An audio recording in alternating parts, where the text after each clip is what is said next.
35 പേർക്ക് തൊഴിൽ കൊടുക്കുന്ന ഒരു സ്ഥാപനമായി ചീസ് ബോർഡ്. അതെ. അവിടെയൊക്കെയാണ് ഈ കൊറോണയൊക്കെ നമ്മളെ തകർത്ത് കളഞ്ഞത്.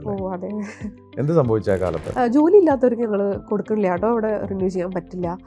അപ്പോൾ എനിക്ക് മൊത്തത്തിലെല്ലാം താളം തെറ്റുക. കാരണം പിള്ളേരുടെ പഠിപ്പാണെങ്കിലും പുതിയ സ്ഥലം എന്ന് പറയുമ്പോൾ നമുക്ക് പിന്നെയും ഒത്തിരി എക്സ്പെൻസും കാര്യങ്ങളൊക്കെ വരികയല്ലേ.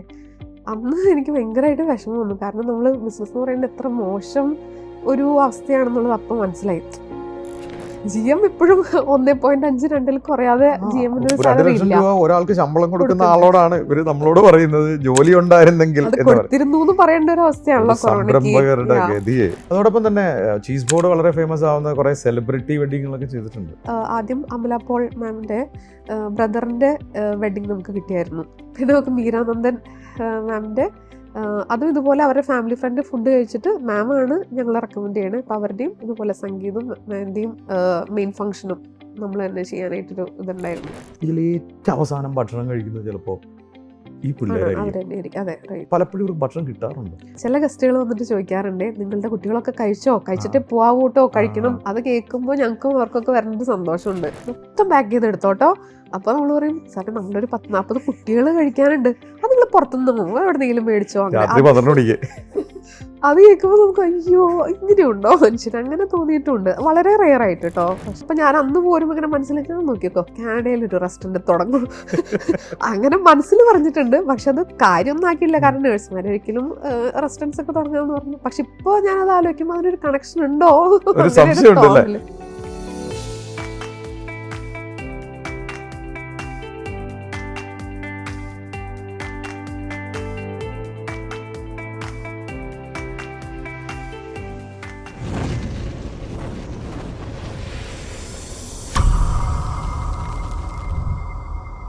നിരവധി വനിതാ സംരംഭകർ വിജയിച്ച നാടൊന്നുമല്ല നമ്മുടെ നാട്. എന്നാൽ വിജയിച്ച വനിതാ സംരംഭകരും ഉണ്ട്. വളരെ ടഫായിട്ടുള്ളൊരു മേഖലയാണ് ഈ കേറ്ററിംഗ് എന്ന് പറയുന്നത്. കേറ്ററിംഗ് രംഗത്ത് ഞാൻ അധികം വനിതാ സംരംഭകരെ കണ്ടിട്ടുമില്ല. ഇല്ല എന്നുള്ളതല്ല, എന്നാൽ അധിക പേര് വിജയിച്ച് ഞാൻ കണ്ടിട്ടില്ല. ഇന്ന് ഒരു ദമ്പതികൾ അവർ കേറ്ററിംഗ് രംഗത്തേക്ക് ഇറങ്ങി അതിൽ പ്രാവീണ്യം തെളിയിച്ച് വിജയിച്ചവരാണ്. എൻ്റെ സുഹൃത്തു കൂടിയായ ഡെൽനയാണ് ഇന്ന് സ്പാർക്കുള്ള കഥ പറയാനിരിക്കുന്നത്. ഹായ്, ഞാൻ Shameem Rafeeq, corporate trainer, business coach. സ്പാർക്കുള്ള ഒരു പുതിയ എഡിഷനിലേക്ക് സ്വാഗതം. ഡെൽന, സ്വാഗതം സ്പാർക്കിലേക്ക്. ഞാൻ ഈഗിൾ കോച്ചിങ്ങിൽ വെച്ചിട്ടാണ് ഡെൽനെ പരിചയപ്പെടുന്നത്, ഡാനിഷ് ഹസ്ബൻഡിനെ പരിചയപ്പെടുന്നത്. രണ്ടുപേരും ഉണ്ടായിരുന്നെങ്കിൽ ഞാൻ ആഗ്രഹിക്കുന്നു. ഡെൽനയുടെ നാട് എവിടെയാണ്? ഞാൻ കൊരട്ടിന്നാണ്, തൃശ്ശൂർ ഡിസ്ട്രിക്റ്റിലെ കൊരട്ടി. പഠിച്ചത് +2 വരെ കൊരട്ടിയിലാണ് പഠിച്ചത്. പിന്നെ നഴ്സിംഗ് ആണ് പഠിച്ചിട്ടുണ്ടായിരുന്നത്, BSc നഴ്സിംഗ്. ഇത് ബാംഗ്ലൂരാണ് കംപ്ലീറ്റ് ചെയ്തത്. 4 ഇയേഴ്സിന്റെ പാരന്റ്സ് എന്താ ചെയ്തിരുന്നത്? പാരന്റ്സ് ഇവിടെ കൊരട്ടി തന്നെയായിരുന്നു. പപ്പ പുറത്തായിരുന്നു, ഇറ്റലിയിലായിരുന്നു കുറച്ച് നാള്. അപ്പൊ നഴ്സിംഗ് ഒക്കെ കഴിഞ്ഞ് നേരെ ജോലിയിലേക്കാണോ കടന്നത്? നഴ്സിംഗ് കഴിഞ്ഞ് IELTS ഒക്കെ ക്ലിയർ ചെയ്ത് കാനഡയ്ക്കാണ് പോയിട്ടുണ്ടായിരുന്നത്. ഒരു 4 വർഷം പഠിക്കാനാണോ പോയത്? ഒരു 6 months പഠിത്തം, പിന്നെ എക്സാം, പിന്നെ ജോലിയിലേക്ക് പോകുന്നുള്ള രീതിയിലായിരുന്നു. അവിടെ ഒരു വളരെ ചാലഞ്ചിങ് ആയിട്ടുള്ള ഒരു ലൈഫായിരുന്നു ഡെൽനയുടെ, അല്ലേ? ഞാൻ 6 months വാൻകൂവറിൽ ആയിരുന്നു. 6 വർഷം ഉണ്ടായില്ല. വാൻകൂവർ ഒരു സ്വർഗം പോലെ ഫീൽ ചെയ്തായിരുന്നു. അതിൻ്റെ ഇടയ്ക്ക് എനിക്കൊരു ജോലി കിട്ടി, ഒരു കെയറേഡായിട്ടാണ് ജോലി കിട്ടിയിരുന്നത്. ഞാനപ്പോൾ ആ ജോലി കിട്ടിയ വഴി ആൽബർട്ടയിൽ തന്നെ ഒത്തിരി ഉള്ളിലേക്കൊരു ഏരിയയിലാണ് പോയിട്ടുണ്ടായിരുന്നത്. അപ്പോൾ അങ്ങോട്ട് കിട്ടിയപ്പോൾ കണ്ണുമൂട്ടി ഞാൻ അങ്ങോട്ട് പോയി. അപ്പോൾ അവിടെ ഇച്ചിരി ബുദ്ധിമുട്ടായിരുന്നു ലൈഫെല്ലാം. എന്താ പറ്റിയത്? അവിടെ കെയറേഡായിട്ട് പോയതുകൊണ്ട് തന്നെ അവർ ആ ഒരു വർക്ക് പെർമിറ്റാണ് തന്നിട്ടുണ്ടായിരുന്നത്, കെയറേഡ് എന്നുള്ളത്. അതിൻ്റെ ഇടയിൽ ഞാൻ LPN എക്സാം എഴുതി ക്ലിയർ ചെയ്തായിരുന്നു. പക്ഷേ LPN എക്സാം ക്ലിയർ ചെയ്താലും കെയറേഡായിട്ട് വർക്ക് പെർമിറ്റിലുള്ളപ്പോൾ നമുക്ക് ഇങ്ങോട്ട് മാറാൻ പറ്റില്ല. അപ്പൊ അതൊരു ട്രാപ്പ് പോലെ അവിടെ പെട്ടുപോയി. അങ്ങനെ ഒരു 4 വർഷം അവിടെ. അതൊരു മരുഭൂമി പോലെ, ഒരു മഞ്ഞിന്റെ മരുഭൂമി പോലെ ഒരു സ്ഥലമായിരുന്നു. അതൊരു അന്ന് ഞാൻ എത്തുമ്പോൾ അവിടെ ഒരു മലയാളീസും ഇല്ല. പിന്നീട് വന്നിട്ടുണ്ട്, പക്ഷെ അന്നത് ഭയങ്കര ബുദ്ധിമുട്ടായിരുന്നു. 4 വർഷം കഴിഞ്ഞ് പിന്നെ എന്താ സംഭവിച്ചത്? 4 വർഷം കഴിഞ്ഞിട്ട് എനിക്ക് പെട്ടെന്ന് അവിടെ നിന്നൊരു ബാൻ വന്നായിരുന്നു. പെട്ടെന്ന് ഒരു ദിവസം വർക്ക് പെർമിറ്റ് എക്സ്റ്റെൻഡ് ചെയ്ത് കിട്ടിയില്ല. അതുപോലെ ഒരു ലെറ്റർ വന്നു, അങ്ങനെ കൺട്രി ലീവ് ചെയ്യണമെന്ന് പറഞ്ഞിട്ട്. അപ്പൊ ആ സമയത്ത് അവിടെ നിന്ന് പോരല്ലാണ്ട് വേറെ നിവർത്തിയൊന്നും ഉണ്ടായിരുന്നില്ല. അപ്പോൾ അതിനിടയിൽ താങ്കളുടെ വിവാഹം കഴിഞ്ഞു? അതെ, ഞാൻ കാനഡയിലുണ്ടായിരുന്ന വർഷങ്ങൾ 2010 തൊട്ടൊരു 14 വരെയാണ്. അപ്പോൾ അതിൻ്റെ ഇടയിൽ 2013 ഞാൻ നാട്ടിൽ വന്ന് കല്യാണം കഴിച്ചിട്ട് പോയി. അപ്പോൾ എനിക്ക് താങ്കളുടെ ഹസ്ബൻഡിനെ അറിയാം, ധനുഷ്. തനീഷ്. ധനുഷ് നിങ്ങൾ തമ്മിൽ എങ്ങനെയാണ് പരിചയം? ഞങ്ങൾ ആക്ച്വലി ഒരുമിച്ച് അത് പഠിച്ചതാണ്. ശരി, അപ്പൊ Plus ലവ് one. മാരേജ് ആണ്. ഓക്കെ, അതെ. നിങ്ങൾ ഒരേ ക്ലാസ്സിൽ പഠിച്ചതാണ്. +1 ഞങ്ങൾ ഒരുമിച്ചായിരുന്നു. ഓക്കെ, ധനുഷ് എന്തായിരുന്നു ചെയ്തിരുന്നത്? തനിച്ച് ഡിപ്ലോമ ആണ് പഠിച്ചിട്ടുണ്ടായിരുന്നത്. അത് കഴിഞ്ഞ് പിന്നെ പെട്ടെന്ന് ഒരു ഡെക്കറേഷൻ ഇവന്റ് അങ്ങനെയൊക്കെ സ്റ്റാർട്ട് ചെയ്യേണ്ടി വന്നായിരുന്നു. അതായത് ആളുടെ ഫാദർ 2000 എന്ന് വെച്ചാൽ 17 വയസ്സുള്ളപ്പോൾ മരിച്ചു പോയതാണ്. അപ്പോൾ ധനുഷിന് 17 വയസ്സുള്ളപ്പോൾ പിതാവ് മരിച്ചുപോയി. അപ്പോൾ വളരെ ചെറുപ്രായത്തിൽ തന്നെ അദ്ദേഹത്തിന് ഉത്തരവാദിത്തങ്ങൾ ഏറ്റെടുക്കേണ്ടി വന്നു. ആളുടെ ഫാമിലിയിൽ എല്ലാവരും ഈ പറഞ്ഞ പോലെ ടീച്ചേഴ്സും ഹെഡ് മാസ്റ്റേഴ്സും അങ്ങനെയൊക്കെയാണ്. പക്ഷെ എന്നാലും ആൾക്ക് ഇങ്ങനെ വേറെ നിവൃത്തി ഇല്ലാത്തതുകൊണ്ട് ഇങ്ങനെ ഒരു ഫീൽഡിലേക്ക് അദ്ദേഹത്തിന്റെ സ്വദേശം എവിടെയാണ്? കൊരട്ടി തന്നെയാണ്. 4-8. ഓക്കെ, അപ്പോൾ നാട്ടിലേക്ക് വന്നു. അപ്പോൾ കല്യാണം കഴിഞ്ഞ് 1 വർഷം കഴിഞ്ഞ് നാട്ടിലേക്ക് തിരിച്ചു വരികയാണ്. അതെ. പിന്നെ എന്ത് ചെയ്തു? അപ്പൊ ഞങ്ങൾക്ക് രണ്ടുപേരും ഏകദേശം സ്റ്റേബിൾ അല്ലാത്തൊരവസ്ഥയായിരുന്നു അന്ന്. ഞാനപ്പോൾ 2 പ്രാവശ്യം ഈ പറഞ്ഞ പോലെ ഓസ്ട്രേലിയക്ക് നേഴ്സ് ആകുമ്പോൾ ഡെഫിനറ്റ്ലി നമുക്ക് ഇവിടെ നിൽക്കുക എന്നുള്ളൊരു ഓപ്ഷൻ ഇല്ല. അപ്പോൾ അങ്ങനെ ആ സമയത്ത് OET ആയിരുന്നു. OET എഴുതി ക്ലിയർ ചെയ്ത് ഓസ്ട്രേലിയക്ക് പോകാനുള്ള കാര്യങ്ങളൊക്കെ ശരിയാക്കി അപ്ലൈ ചെയ്തു. ഓസ്ട്രേലിയയിൽ നിന്നൊരു റിജക്ഷൻ വന്നു, വിസ കിട്ടിയില്ല. അതിനുള്ളിൽ ഞാൻ വേറൊരു ഡെസേർട്ടിന്റെ ഒരു ബിസിനസ് തന്നെ പറയാൻ പറ്റുമെന്ന് അറിയില്ല, ഒരു ചെറിയൊരു സെക്ഷൻ പോലെ സ്റ്റാർട്ട് ചെയ്തിരുന്നു. ഡെസേർട്ട് ബാർ എന്നുള്ള ഒരു കൺസെപ്റ്റ്. ഡെസേർട്ട് ബാർ എന്തായിരുന്നു അത്?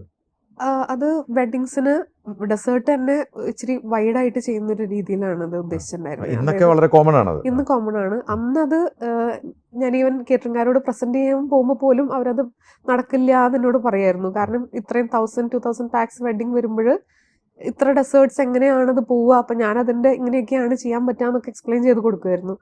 അപ്പോൾ അതിലാണ് ശരിക്കും ഡെസേർട്ട് ബാർ എന്നുള്ളൊരു ഇതാണ് ഒന്ന് സ്റ്റാർട്ട് ചെയ്തിരുന്നത്. അപ്പോൾ തിരിച്ച് വിദേശത്തേക്ക് പോകണം, ഓസ്ട്രേലിയക്ക് പോകണം എന്നൊക്കെ ധനുഷ് പറയുന്നില്ലേ? ധനുഷ് മാത്രമല്ല, എല്ലാവരും പറയുന്നുണ്ട്. കാരണം നേഴ്സ് ആയതുകൊണ്ട് അങ്ങനെ പോകണം എന്നുള്ള രീതിയിൽ. അപ്പോഴേക്കും ഇത് ഏകദേശം ഒരു 2-3 വർക്കുകൾ സ്റ്റാർട്ട് ചെയ്തായിരുന്നു. അഗെയിൻ നമ്മൾ ഓസ്ട്രേലിയക്ക് അപ്ലൈ ചെയ്തു. പക്ഷെ അതും റിജക്ഷൻ തന്നെ വന്നായിരുന്നു. ധനുഷിനെ സംബന്ധിച്ചിടത്തോളം ഇതെല്ലാം അങ്ങോട്ട് പോവാ, ധനുഷും പോവാം എന്നുള്ളൊരു ഇതിലായിരുന്നു. ആണ് അവിടെ പോയി സെറ്റിൽ ചെയ്യാം അങ്ങനെയൊക്കെ ആയിരുന്നു. എന്റെ മനസ്സിൽ ഇപ്പോഴും കാനഡയിൽ ആ ഒരു പേടി കിടപ്പുണ്ടായിരുന്നു. കാരണം ഞാൻ ആ ഒരു താല്പര്യമൊന്നുമില്ല അതില്ലായിരുന്നു. പക്ഷെ ഇവിടെ ഒരു സംരംഭം വിജയിപ്പിക്കാൻ മീൻസ് അത് ഒട്ടും എളുപ്പമല്ല എന്നുള്ളത് മനസ്സിലായിരുന്നു. അപ്പോൾ അങ്ങനെ ഡെസേർട്ട് ബാർ. അപ്പൊ ഇതിന് തുടക്കത്തിൽ ഓർഡർ ഒക്കെ എങ്ങനെ കിട്ടി? ഡെസേർട്ട് ബാർ സ്റ്റാർട്ട് ചെയ്യുന്നത് ആക്ച്വലി എനിക്കൊരു ബേബി ഉണ്ടായി. അതായത് 2015 ഞങ്ങൾക്കൊരു വാവയുണ്ടായി. അപ്പോൾ ഈ വാവേനെ നോക്കി ഇങ്ങനെ കുറേ നേരം ഇരിക്കുമ്പോൾ എനിക്ക് അങ്ങനെ ഇരുന്നൊരു പരിചയമില്ല കുറേ നേരം. അപ്പോൾ അങ്ങനെ ആലോചിക്കായിരുന്നു എന്ത് നമുക്ക് ചെയ്യാൻ പറ്റും എന്ന് ആലോചിച്ച് അങ്ങനെ പെട്ടെന്നൊരു തലയിൽ സ്ട്രൈക്ക് ചെയ്തതാണ് ഡെസേർട്ട് ബാർ എന്നുള്ളൊരു കൺസെപ്റ്റ്. അപ്പം അങ്ങനെ അത് ഞാൻ ഗൂഗിളിൽ സെർച്ച് ചെയ്തിട്ട് എല്ലാ കേറ്റേഴ്സിൻ്റെയും നമ്പർ അന്ന് കളക്ട് ചെയ്യാവുന്ന എല്ലാവരുടെയും നമ്പേഴ്സ് കളക്ട് ചെയ്തൊരു ബുക്കിൽ എഴുതി വെക്കുമായിരുന്നു. അങ്ങനെ എഴുതി വെച്ചിട്ട് വാട്സാപ്പിൽ എല്ലാവർക്കും ഇങ്ങനെ ദിസ് ഇസ് ടെൽന, ഇങ്ങനെ ഞാനൊരു ഡെസേർട്ട് ബാർ പ്ലാൻ ചെയ്യുന്നുണ്ട്. അപ്പോൾ അങ്ങനെ പറഞ്ഞ എല്ലാവർക്കും മെസ്സേജ് അയക്കും. അതുപോലെ പിൻട്രസ്റ്റിൽ നിന്ന് ഫോട്ടോ എടുത്ത് അവർക്ക് അയക്കുമായിരുന്നു. പിൻട്രസ്റ്റിൽ നിന്ന് ഞാൻ ചെയ്തതെന്ന് അവരോട് പറഞ്ഞിട്ടില്ല, പക്ഷെ ഇതാണ് ഞാൻ പ്ലാൻ ചെയ്യണേ. അങ്ങനെ എനിക്ക് ഒരിക്കൽ ഒരു കോള് വന്നു, ഇതുപോലെ ഒരെണ്ണം ചെയ്യാമോ എന്ന് പറഞ്ഞിട്ട്. അപ്പം അത് ചെയ്ത് കഴിഞ്ഞ് പിന്നെ ഞാൻ ആ ഫോട്ടോ വെച്ചിട്ട് കാണിക്കാൻ തുടങ്ങി. പിന്നെ അതിന്റെ പുറമേന്ന് നമുക്ക് അത്യാവശ്യം എല്ലാ നല്ല കേറ്റേഴ്സിന്റെയും കൂടെ ടൈപ്പ് വർക്ക് ചെയ്യാൻ പറ്റിയിട്ടുണ്ട്. നന്നായി പോയി. അത്യാവശ്യം പൈസ കിട്ടാൻ തുടങ്ങി. നല്ല നല്ല സെലിബ്രിറ്റി വെഡിങ്സ് ആണ് കൂടുതലൊന്നും ചെയ്തുകൊണ്ടിരുന്നത്. നമ്മുടെ വിദേശ സ്വപ്നമൊക്കെ വേണ്ടാന്ന് വെച്ചു. ഇത് നല്ല രീതിയിൽ പോയപ്പോൾ ഞാൻ ഓർത്തു എന്തായാലും അതെ ഇത് മതി എന്നുള്ള രീതിയിൽ നിന്നിരുന്നു. പക്ഷെ അതിലൊന്നും അങ്ങനെ നിൽക്കാൻ പറ്റിയില്ല. കാരണം ഇവിടെ അങ്ങനെ അടിക്കടി ഓരോ പ്രശ്നങ്ങൾ അതൊരു സസ്റ്റൈനബിൾ ആയിട്ടുള്ള ഒരു സാധനമല്ല. പിന്നീട് എന്താ ചെയ്തത്? അങ്ങനെ ഡെസേർട്ട് ബാർ ഒക്കെ സ്റ്റാർട്ട് ചെയ്തു വന്ന് ഞാൻ എല്ലാ ഫംഗ്ഷൻസിനും പോകുമായിരുന്നു. നമ്മൾ കേരളത്തിൽ എല്ലാവിടെയും ഡെസേർട്ട് ബാർ ചെയ്തിട്ടുണ്ട്. ഈവൻ മധുര, കോയമ്പത്തൂർ അവിടെയൊക്കെ വലിയ വലിയ ഫംഗ്ഷൻസ് ചെയ്തിട്ടുണ്ട്. അപ്പോൾ നമ്മളെല്ലാവരും കേറ്ററിംഗുകാരായിട്ട് സംസാരിക്കും, അവരുടെ കേറ്ററിംഗ് രീതികളൊക്കെ കാണും. അങ്ങനെ ഒരു ദിവസമാണ് ഞാനും ഹസ്ബൻഡുമായിട്ട് ഇങ്ങനെ ഒരു സംസാരത്തിന് ഒരിട വന്നത്. അതായത് നമുക്ക് എന്തുകൊണ്ടൊരു കേറ്ററിംഗ് സ്റ്റാർട്ട് ചെയ്തുകൂടാ. അങ്ങനെ എന്തായാലും നമ്മൾ പകുതി വഴിയിലെത്തി, എന്നാ പിന്നെ മുഴുവനായിട്ട് ചെയ്തേക്കാം അങ്ങനെ ചിന്തിച്ചു. അപ്പം അത് പറയണ പോലെ അത്ര എളുപ്പമായിരുന്നില്ല അത് കൊണ്ടുവരാനായിട്ട്. പക്ഷെ എന്നാലും ഞങ്ങൾ പയ്യെ അത് പ്ലാൻ ചെയ്ത് തുടങ്ങി. അങ്ങനെ ചീസ് ബോർഡ് എന്നുള്ള പേരിട്ട് ഞങ്ങൾ പയ്യെ അത് ചീസ് ബോർഡ് പേരോട് കിട്ടി.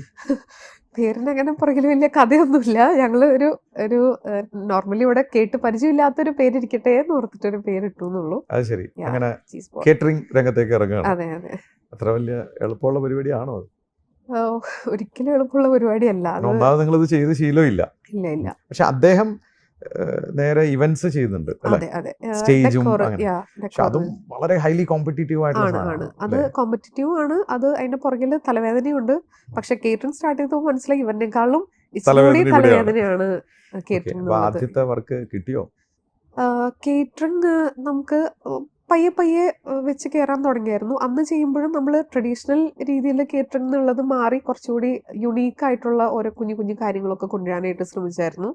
അപ്പം അത് കാരണം തന്നെ പിന്നെ എല്ലാ കാര്യങ്ങളും നമ്മൾ ജെന്യൂൻ ആയിട്ട് സംസാരിക്കുകയും അങ്ങനെയൊക്കെ ചെയ്യുമ്പോൾ കുറച്ചുകൂടി ക്ലയൻസിൻ്റെ നമുക്കൊരു അക്സെപ്റ്റൻസ് കിട്ടിയിരുന്നു. അപ്പം അങ്ങനെ പയ്യെ പയ്യെ വർക്കുകൾ കയറാൻ തുടങ്ങി. പക്ഷെ അതിൻ്റെ ഇടയിലാണെന്ന് തോന്നുന്നു എനിക്ക് പ്രളയം അങ്ങനെ എന്തൊക്കെയോ വന്നിരുന്നത്. അപ്പൊ സ്റ്റക്കായി. അത് ഇച്ചിരി ഡൗൺ ആയി. നമ്മൾ അങ്ങനെ ഭയങ്കരമായിട്ട് എഫക്ട് ചെയ്തില്ല. പക്ഷെ എന്നാലും നമ്മൾ ദൂരെയൊക്കെ പോയി വർക്ക് ചെയ്തുകൊണ്ടിരുന്നത്, അതായത് കോട്ടയം, തിരുവല്ല.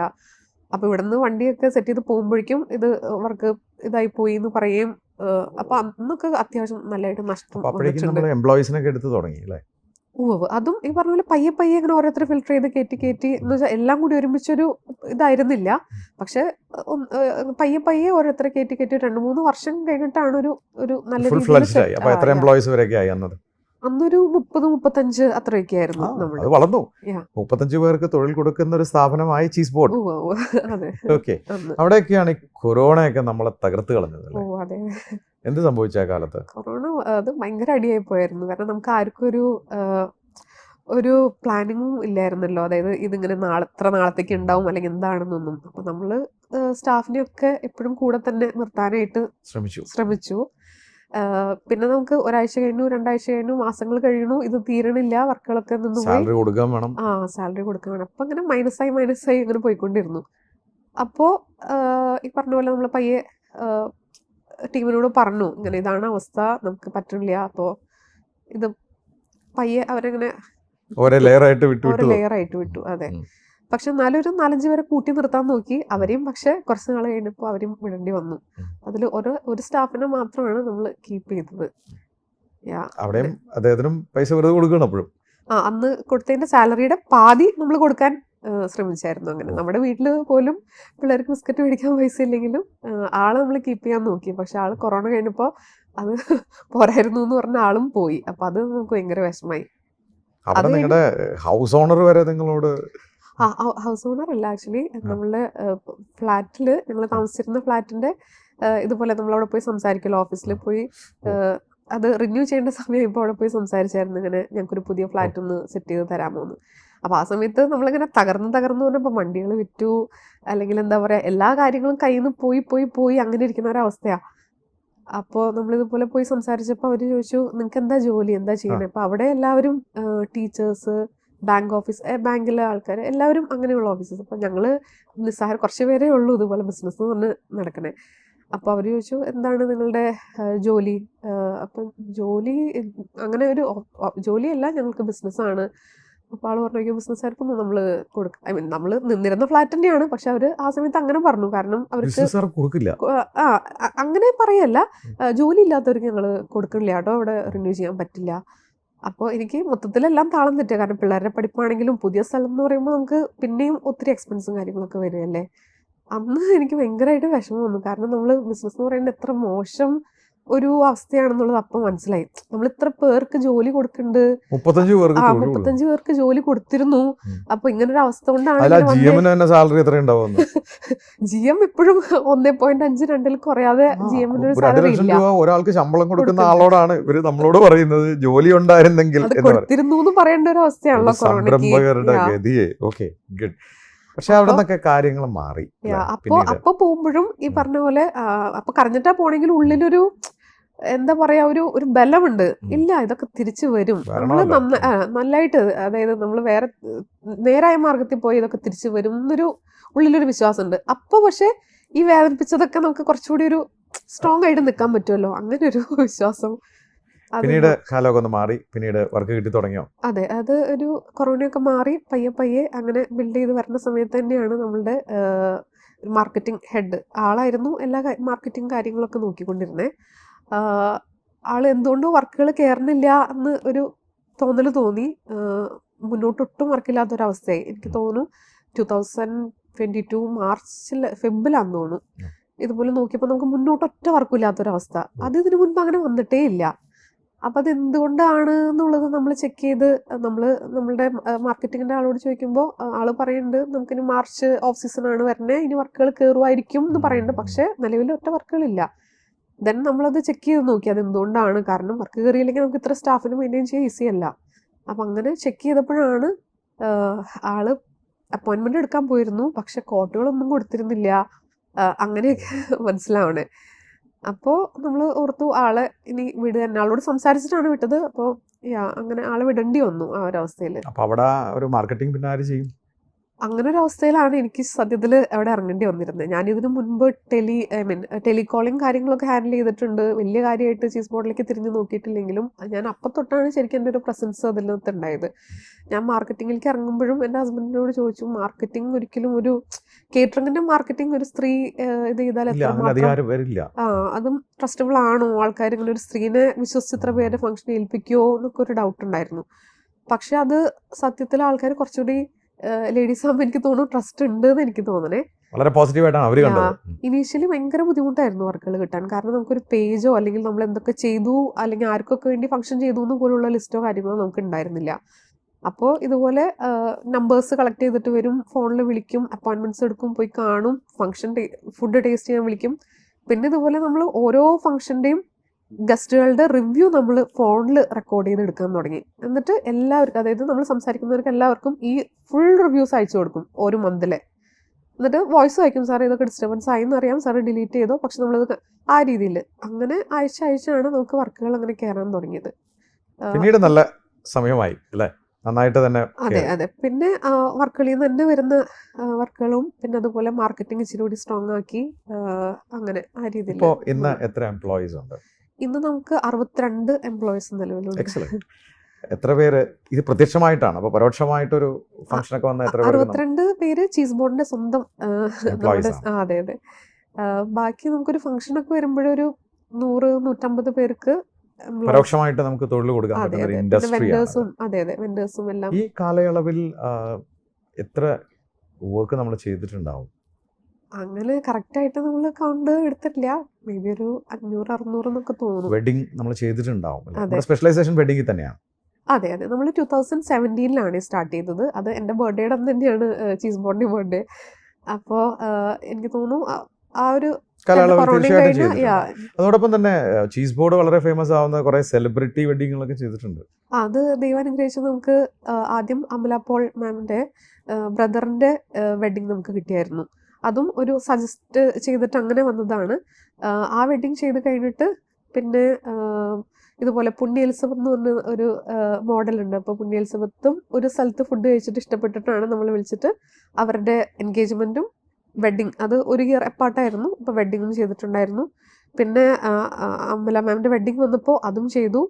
പിന്നെ നമുക്ക് മീരാനന്ദൻ മാമിൻ്റെ അതും ഇതുപോലെ അവരുടെ ഫാമിലി ഫ്രണ്ട് ഫുഡ് കഴിച്ചിട്ട് മാമാണ് ഞങ്ങളെ റെക്കമെൻഡ് ചെയ്യണേ. അപ്പോൾ അവരുടെയും ഇതുപോലെ സംഗീതവും മാമിൻ്റെയും മെയിൻ ഫംഗ്ഷനും നമ്മൾ തന്നെ ചെയ്യാനായിട്ടൊരു ഇതുണ്ടായിരുന്നു ദൈവാനുഗ്രഹിച്ച്. അപ്പോൾ അതും ഒരു കാര്യമായിട്ട് കൺസിഡർ ചെയ്യുന്നു. ചീസ് ബോർഡിൻ്റെ ഈ വളർച്ച എന്ന് പറയുന്നത് ചെറിയ വളർച്ചയല്ല. പക്ഷേ ഈ പൊതുവെ ഈ ഇൻഡസ്ട്രി എന്ന് പറയുന്നത് വളരെ ചാലഞ്ചിങ് ആയിട്ടുള്ള ഒരു ഇൻഡസ്ട്രിയാണ്. റിസ്ക് എനിക്ക് തോന്നുന്നു ഈഗിളിൽ വെച്ച് കാണുമ്പോൾ തന്നെ എന്നോട് തന്നെ ചോദിച്ചിട്ടുണ്ട്, സാറേ ഇത് ഭയങ്കര റിസ്ക് ഉള്ളതാണല്ലേ, ആണോ? ഇത് നല്ല റിസ്ക് ഉള്ള ഫീൽഡാണ് മനസ്സിലായത്. ഇപ്പോൾ മിക്ക ബിസിനസ്സുകാരും പറയും നമുക്കിപ്പോൾ എന്തെങ്കിലും ഒരു മിസ്റ്റേക്ക് പറ്റിപ്പോയാൽ നമുക്കത് തിരിച്ചതിനൊന്ന് റീ ചെയ്ത് കൊടുത്താൽ മതി. അതല്ലെങ്കിൽ എന്താ പറയുക, എന്തെങ്കിലും ഒരു പിഴവ് വന്ന് തന്നെ അതിനൊന്ന് മാറ്റി കൊടുത്താൽ മതി. പക്ഷെ ഞങ്ങൾക്ക് അങ്ങനെ ഒരു പിഴവ് വരാൻ പാടില്ല. കാരണം ഇത് എന്താ പറയുക, ഒരു റീടേക്കും ഇല്ലാത്തൊരു കാര്യമാണല്ലോ.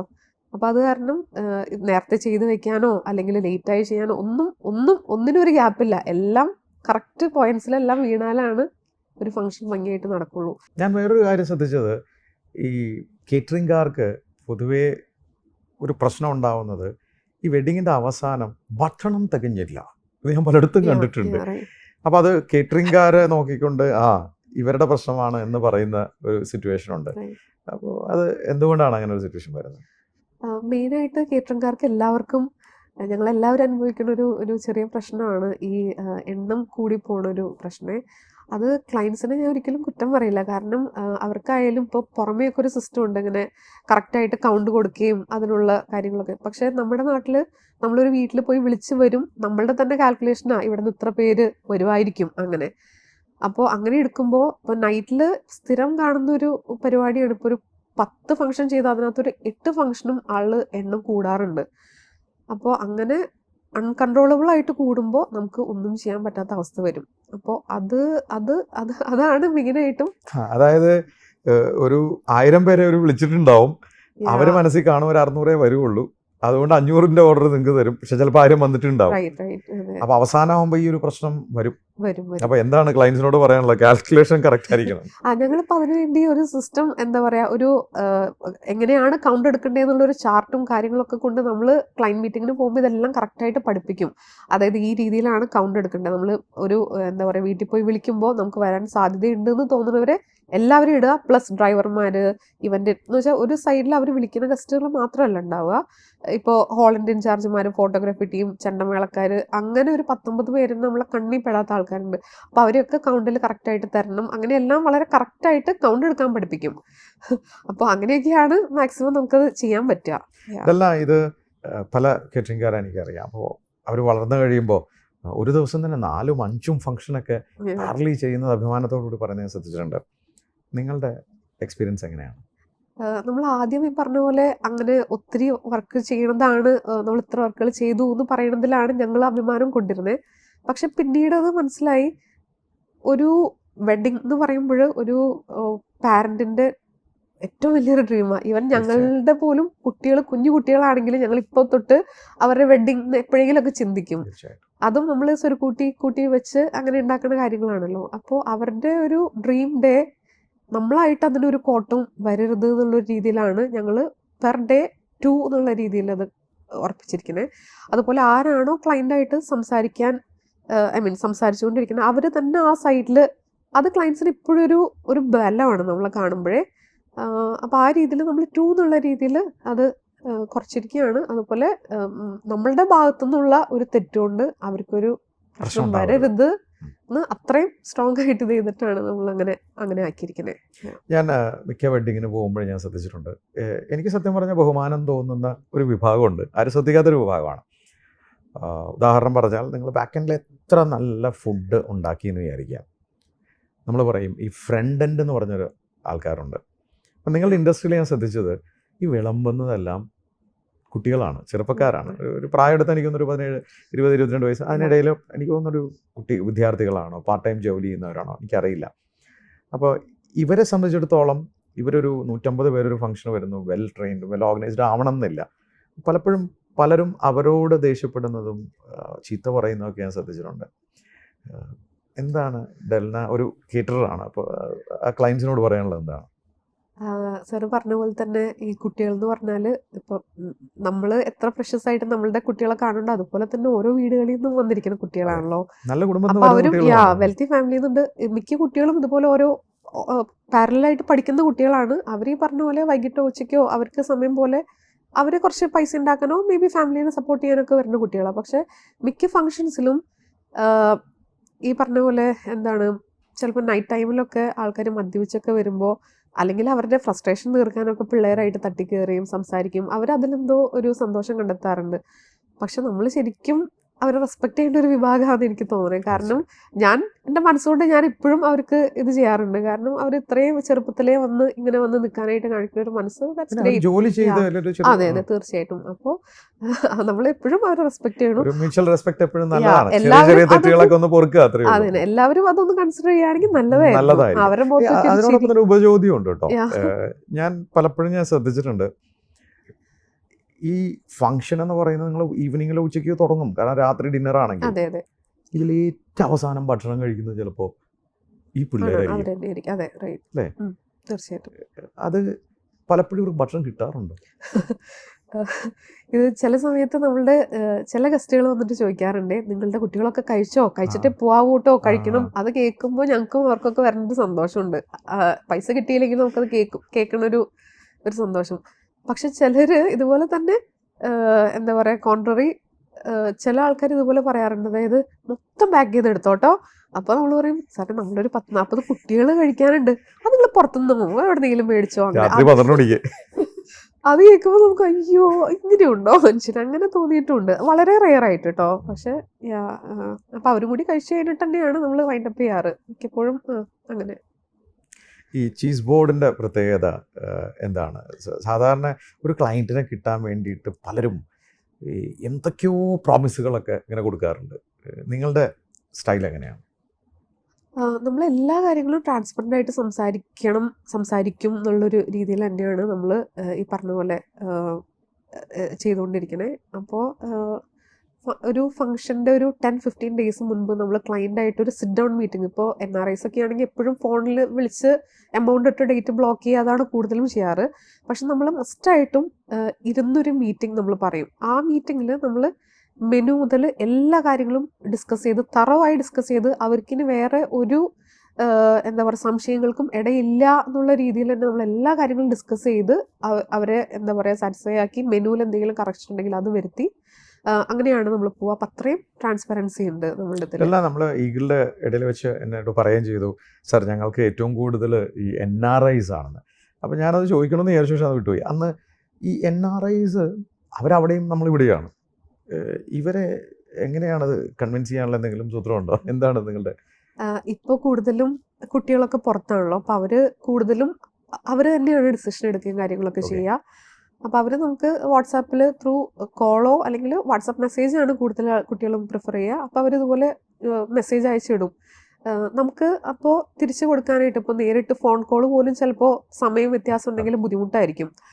നമ്മളപ്പോൾ വോയിസ് ആയിട്ട് നേരിട്ടിരുന്നൊരു മീറ്റിംഗ് കൊടുക്കുന്ന പോലെ തന്നെ ഒരു വോയിസ് ആയിട്ട് എല്ലാ കാര്യങ്ങളും പ്രിപ്പയർ ചെയ്ത് വെച്ചിട്ടുണ്ട്. മെനു സെറ്റ് ചെയ്യാനുള്ള കാര്യങ്ങൾ, അതുപോലെ അത് PDF ആയിട്ട് ചെയ്തിട്ടും ഇതെങ്ങനെ നമുക്കൊരു മെനു കസ്റ്റമൈസ് ചെയ്തെടുക്കാം അതെല്ലാം നമ്മളുടെ ഒരു ശൈലിയിൽ സെറ്റ് ചെയ്തിട്ടുണ്ട്. അപ്പോൾ അവർക്കൊരു 10 മിനിറ്റ്സിനുള്ളിൽ അവരുടെ രീതിയിലൊരു എഡിറ്റ് ചെയ്യാൻ പറ്റില്ല, പക്ഷെ അത് കേട്ടിട്ട് അവർക്ക് തന്നെ ഇത് മെനു സെറ്റ് ചെയ്ത് നമുക്ക് അയക്കാൻ പറ്റും.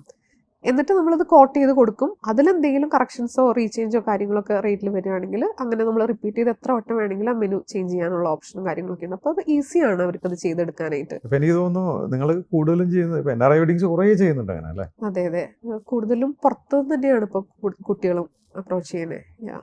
ഡെല്ല, ഈ പൊതുവെ ക്ലയൻസ് നമ്മളെ ചില കാര്യങ്ങൾ അങ്ങോട്ട് ഏൽപ്പിക്കും, എന്നിട്ട് നമ്മളോടൊരു ഡയലോഗും പറയും, എന്താണെന്ന് വെച്ചാൽ നിങ്ങളെ നോക്കി അങ്ങോട്ട് ചെയ്തോ. അതൊരു പൂർണ്ണമായ ഒരു ഉത്തരവാദിത്തമല്ലേ നിങ്ങളുടെ? അത് ശരിയാണോ? അത് ക്ലയൻസ് നമ്മൾ ഏൽപ്പിക്കും, പക്ഷെ അതിൻ്റെ കൂടെ അവർ ചെയ്യേണ്ട കുറച്ച് കാര്യങ്ങളുണ്ട്. അപ്പോൾ അവർ പ്രോപ്പറായിട്ടൊരു എന്തൊക്കെ കാര്യങ്ങൾ അവരുടെ മനസ്സിൽ അല്ലെങ്കിൽ അത് നമ്മളോട് ഡിസ്കസ് ചെയ്യണം കറക്റ്റായിട്ട് തന്നെ. അപ്പോൾ അത് ക്ലയൻറ്റിൻ്റെ ഭാഗത്തുനിന്ന് നമുക്ക് തരേണ്ട ഒരു കാര്യമാണ്. പ്രോപ്പറായിട്ടുള്ളൊരു അതിനുള്ളൊരു സമയം. ഇപ്പം മിക്ക ആൾക്കാർക്കും സമയം ഉണ്ടാവാറില്ല. അപ്പം നമുക്ക് സമയമില്ല, അത് നിങ്ങൾ ചെയ്തു എന്ന് പറയും. പക്ഷേ ഔട്ട് വരുമ്പോഴും ചിലപ്പോൾ അവർ പ്രതീക്ഷിച്ച എന്തെങ്കിലും കാര്യങ്ങൾ മിസ്സിംഗ് ഉണ്ടെങ്കിൽ അതൊരു തീരാ ദുഃഖമായിട്ട് നിൽക്കും. അപ്പോൾ അതിന് പകരം ഒരു 10-15 മിനിറ്റ്സ് എടുത്തത് സംസാരിക്കാനായിട്ടൊരു മനസ്സും ഉണ്ടെങ്കിൽ അത് ഒത്തിരി നല്ലതാണ്. ഇതെല്ലാം ചീസ് ബോർഡ് എന്ന് എവിടെയൊക്കെയാണ് ഈ പ്രോഗ്രാം ചെയ്യുന്നത്? നമ്മൾ കേരളത്തിൽ എല്ലാവിടെയും നമുക്ക് ചെയ്യാൻ പറ്റും, നമ്മൾ ചെയ്യുന്നുണ്ട്. അതുപോലെ ബാംഗ്ലൂർ ചെയ്തിട്ടുണ്ട്, ചെന്നൈ, അവിടെയൊക്കെ നമുക്ക് ചെയ്യാം. അവിടെയൊക്കെ നമ്മൾ പോയി ചെയ്യാൻ എങ്ങനെയാണ്? നമുക്ക് അതിനുള്ള മാൻ പവർ ഉണ്ടോ? നമ്മൾ അടുത്തുള്ള ഫംഗ്ഷൻസ് ഒക്കെ നമ്മളുടെ സെൻട്രൽ കിച്ചണിൽ നിന്ന് തന്നെയാണ് പോവുക. ദൂരെയുള്ള സൈറ്റുകളിലേക്ക് നമ്മൾ നേരത്തെ തലേദിവസേ പോയി അവിടെ എല്ലാ കാര്യങ്ങളും സെറ്റ് ചെയ്ത് ഫുൾ കിച്ചൺ ടീം പോയി സെറ്റ് ചെയ്തിട്ടാണ് ഫംഗ്ഷൻസ് ചെയ്യുക. അങ്ങനെയാണ് മെജോറിറ്റി ഫംഗ്ഷൻസും അങ്ങനെ തന്നെയാണ് ചെയ്യുന്നത്. കിച്ചൺ ടീം മൊത്തം അവിടെ പോയി സെറ്റ് ചെയ്തിട്ടാണ് ചെയ്യാറ്. ഇതെല്ലാം ഈ ജേണി നിങ്ങൾ തുടങ്ങിയത് വളരെ ആകസ്മികമായിട്ടാണ്, നേഴ്സാണ് ഇതിലേക്ക് വന്നു വിട്ടതാണെന്ന് പറയും. ഭാവി സ്വപ്നങ്ങൾ എന്തൊക്കെയാണ്? ഭാവിയിൽ ഞങ്ങൾ മെയിനായിട്ട് റെസ്റ്റോറൻറ്റ് ചെയിൻസ് പ്ലാൻ ചെയ്യുന്നുണ്ട്. നമുക്ക് ശരിക്കും നമ്മുടെ കേരളത്തിൽ എനിക്ക് തോന്നുന്നു നമ്മൾ അങ്ങോളം ഇങ്ങോളൊക്കെ സഞ്ചരിക്കുമ്പോൾ പോയി ഫുഡ് കഴിക്കാൻ നമുക്ക് ട്രസ്റ്റ് ചെയ്യുന്ന കുറച്ച് ബ്രാൻഡുകളുണ്ട്. പക്ഷെ എന്നാലും നമ്മളുടേതായിട്ട് എനിക്ക് തോന്നുന്നു അങ്ങനെ വിശ്വസിച്ച് രുചികരമായിട്ട് കഴിക്കാൻ പറ്റുന്നൊരു സ്ഥലം ഉണ്ടെന്ന് തോന്നുന്നില്ല. അപ്പോൾ അതിൻ്റെ ഒരു ആലോചനയിലുണ്ട്. അപ്പോൾ അതിങ്ങനെ പ്ലാൻ ചെയ്ത് വരണം, അത് ചെയ്യാൻ എല്ലാവർക്കും വിശ്വസിച്ച് പോയിരുന്ന് ഒരു ഊണ് കഴിക്കാൻ പറ്റുന്ന. താങ്കൾ വിദേശത്ത് ഒരു 6 മാസം പഠിച്ചിരുന്നു അല്ലേ? അന്ന് അവിടെ ജോലി ചെയ്തിട്ടുണ്ടോ?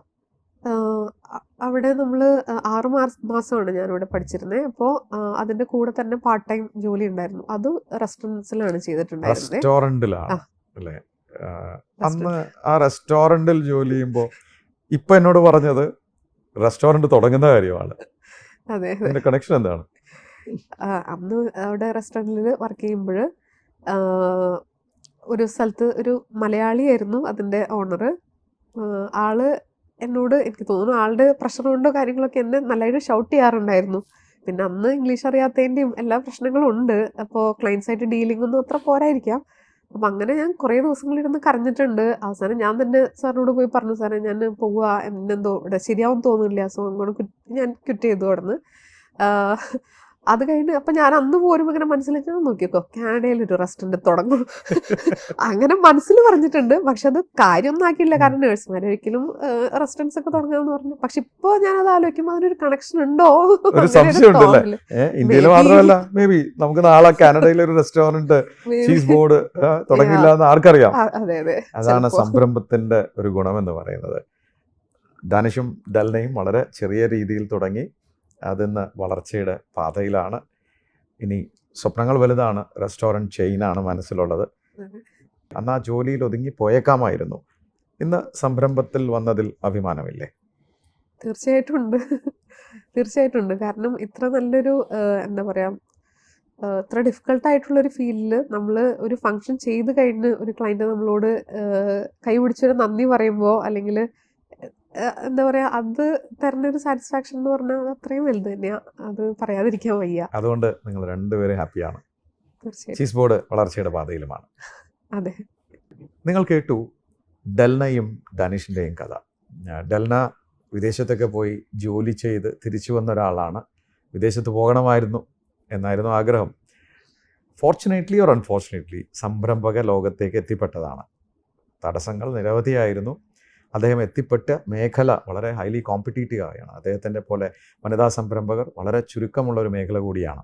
എന്നാൽ മാർക്കറ്റിങ്ങിലെ സ്കില്ല് തെളിയിച്ച് കസ്റ്റമറുമായി ജെനുവിനായിട്ട് ഡീൽ ചെയ്ത് അവർ വളർന്നു. കഷ്ടപ്പെട്ടിട്ടാണെങ്കിലും ചീസ് ബോർഡ് അത് വളർത്തിയിട്ടുണ്ട്. ഇന്ന് നിരവധി പേർക്ക് തൊഴിൽ കൊടുക്കുന്ന സ്ഥാപനമായി. സ്വപ്നങ്ങൾ വലുതാണ്. അദ്ദേഹത്തിന് ചെറിയൊരു തിക്താനുഭവം അവിടെ ഉണ്ടായി കാനഡയിൽ. അതിന്ന് അദ്ദേഹം പോസിറ്റീവായിട്ടാണ് കാണുന്നത്. ഒരു കാലം വരും കാനഡയിലും അദ്ദേഹം റെസ്റ്റോറൻറ്റ് തുടങ്ങുമത്രേ.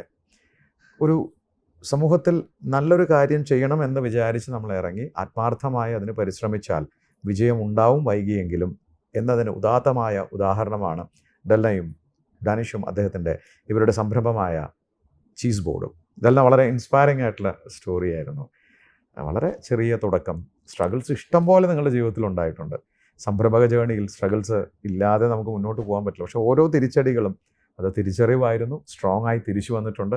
എനിക്കുറപ്പാണ് ചീസ് ബോർഡ് അത് ബൗൺസ് ചെയ്ത് വലിയ രീതിയിൽ എത്തുമെന്ന്, നിങ്ങൾ കണ്ട സ്വപ്നങ്ങളൊക്കെ പോണിയെന്ന് എൻ്റെ വ്യക്തിപരമായ പേരിലും സ്പാർക്കിൻ്റെ എല്ലാ പ്രേക്ഷകരുടെ പേരിലും എല്ലാ ആശംസകളും. Thank you sir.